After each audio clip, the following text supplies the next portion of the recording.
Most hypnotherapy certifications teach you how to change behavior. Almost none teach you how the behavior was built. That's the gap I want to walk through today. In the last episode, I made the case that the presenting issue is almost never the issue. The behavior the client walks in wanting to fix is usually fear presenting in another way. So if the behavior isn't the issue, what is? The issue is the association underneath it. After 16 years of full-time practice, the practitioners whose sessions get stronger results are the ones who understand how associations form, why they persist, and what it actually takes to replace them. Not remove, replace. We'll get to that distinction in a minute. This episode is about the layer beneath the behavior. The chapter this comes from is chapter 16 of Advanced Hypnosis, the 500 plus pages training manual I built for practitioners working past the script. There are only two reactions your client was born with: loud, startling noises and falling. Everything else is learned through association. That's it. 2 innate defensive reactions, hard-coded into the nervous system from birth. Loud noises and the sensation of falling, both wired in before anyone says a word about them. Every other response your client carries was built through lived experience.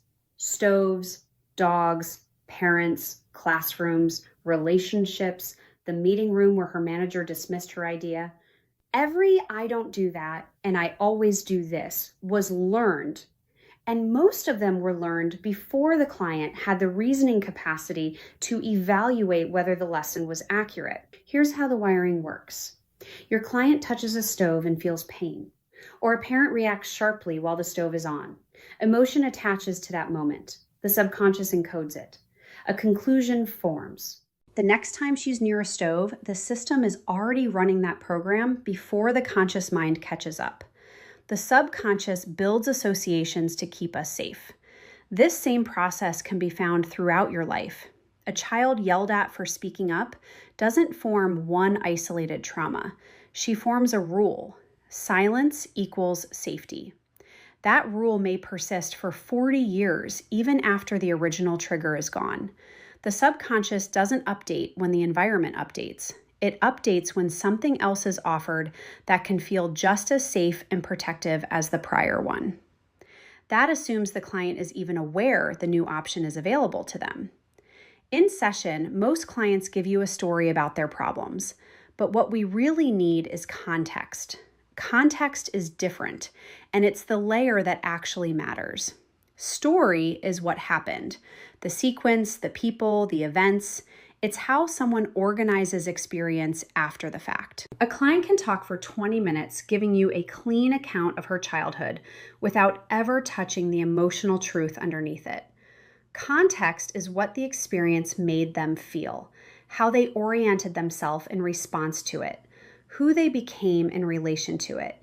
It's the internal picture, not the external summary. When I ask a client to describe a formative experience, I'm not looking for an explanation. I'm looking for what it meant to them, what belief systems they created, or rules they had to follow to survive. What was happening around them?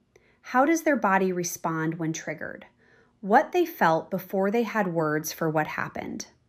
If a client tells me she's afraid of dogs, "I had a bad experience once," isn't useful.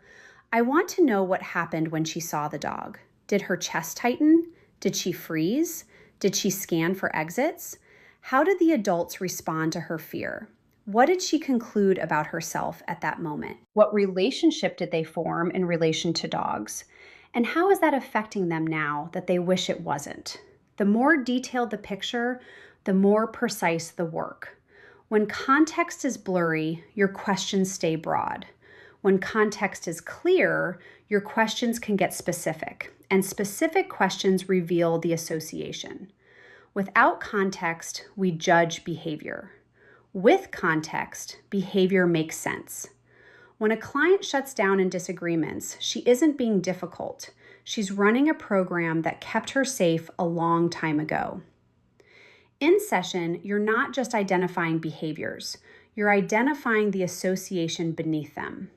Clients almost never present the association directly. They present the behavior. I procrastinate. I overthink. I pick at my fingers. I shut down when my partner gets upset. Your job is to understand that behavior in context. When was it first learned? What was it responding to at the time?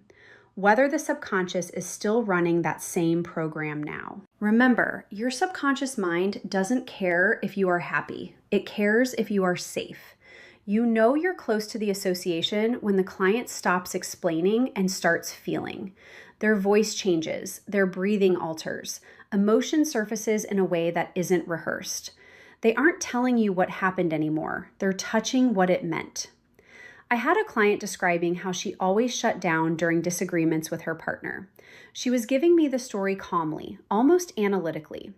Then I asked what happens in her body when the disagreement starts, and something shifted. Her voice got quieter. She slowed down. She said, "I just go somewhere else. I disappear."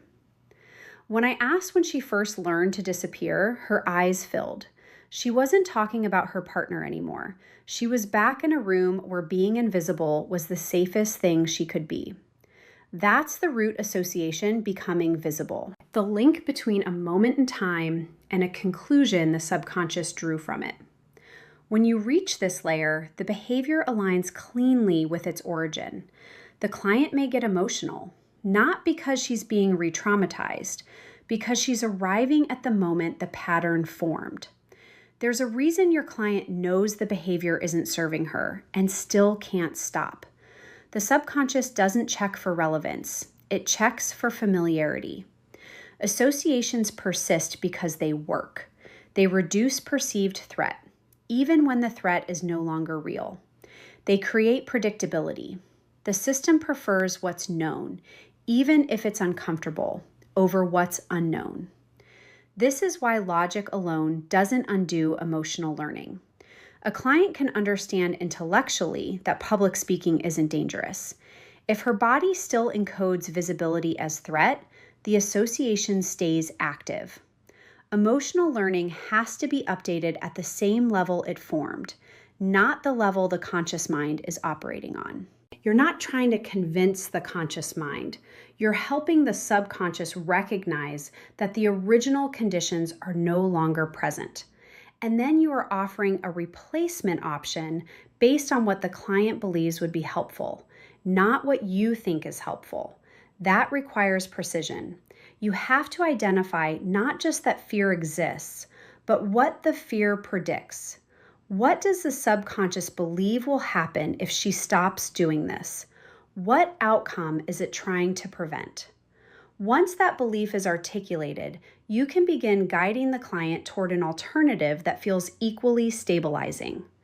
Most practitioners try to remove the client's coping mechanism. The subconscious doesn't let you take things away. It lets you replace them.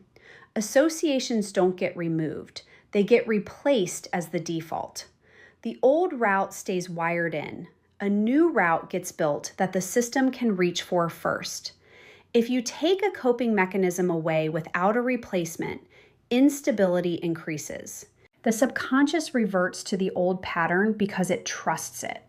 The replacement has to feel safe enough to adopt.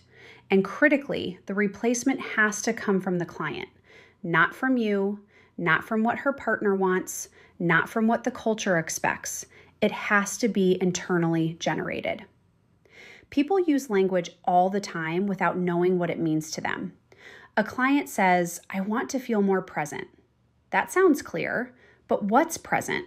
What does that look like for this person in her life, in her body?